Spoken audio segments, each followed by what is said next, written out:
yang uyeka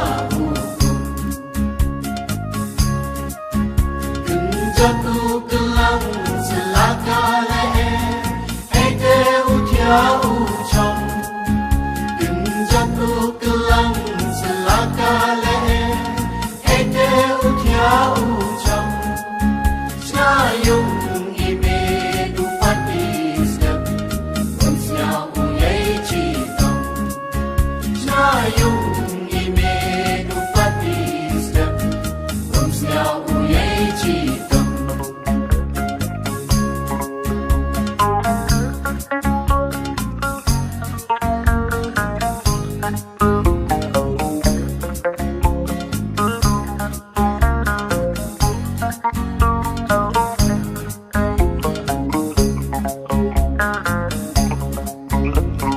Kirot ablay waku Wakas imrum abulan Heywan ejwaun Nyawasa au klemne klemtum Atre kirot ablay waku Wakas imrum abulan Heywan ejwaun Nyawasa au klemne klemtum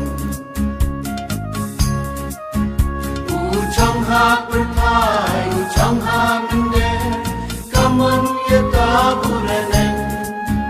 Uchong ha berkai, uchong ha mender, kamun yata bureneng.